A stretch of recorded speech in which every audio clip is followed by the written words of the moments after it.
Two well-known Lubbock restaurants are back open tonight after the health department forced them to shut down their kitchens for 24 hours following their latest health inspection. KCBD News Channel 11's Christy Harton joins us with their buffet of violations and tonight's Food for Thought. Christy.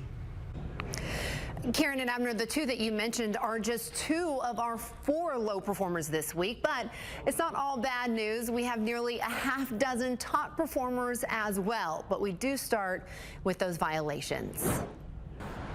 Corralito Steakhouse at 4223 82nd was forced to close after health inspectors found 31 violations. Here's a look at those priority violations. Tuna and salmon fillets that were wrapped in plastic were in a container of standing water. Raw ground beef was stored over whole beef. Raw chorizo was over ready-to-eat cheese and garlic butter.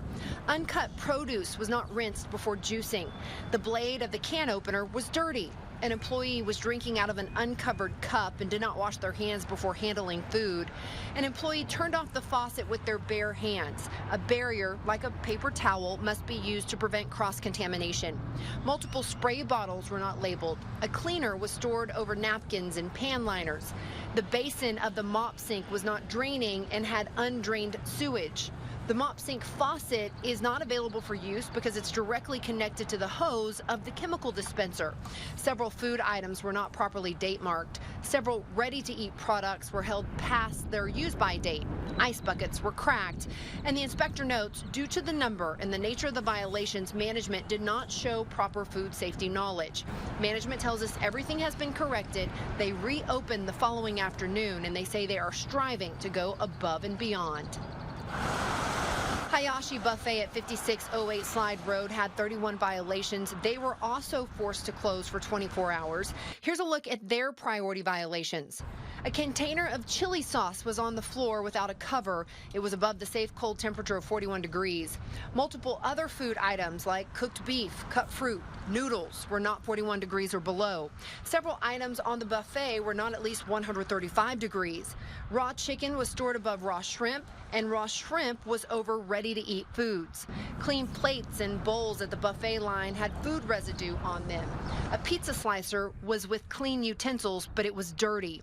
An ammonia solution was not at the correct strength. Spray chemicals were not labeled. Pesticide not approved for kitchen use were in the storage room.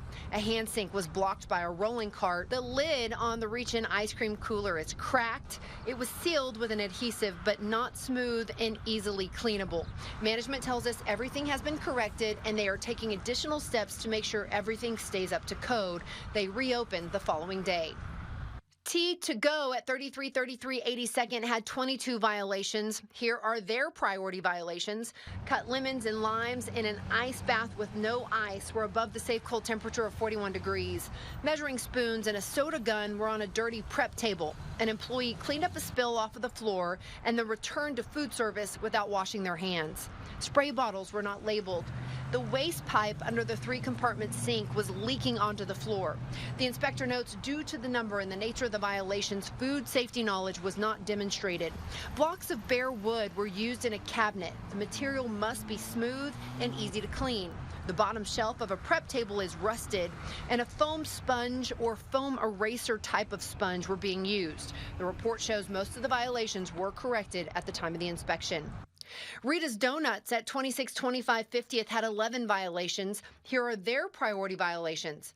Ready-to-eat hot dogs were above the safe cold temperature of 41 degrees. Kolaches were not at least 135 degrees.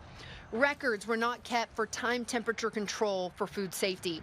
A sanitizing solution was not strong enough. The person in charge used their bare hands to glaze a donut. A sanitizing rag was in a hand sink. Hand sinks are for hand washing only to prevent cross-contamination.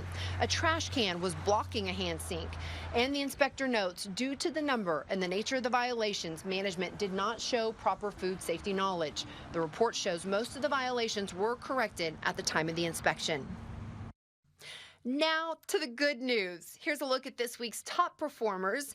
Daddy Bugs, Fill Me Up, Pizza Hut at 305 Frankford, Sunflower Nutrition at 1102 Slide, and McDonald's at 5201 4th Street.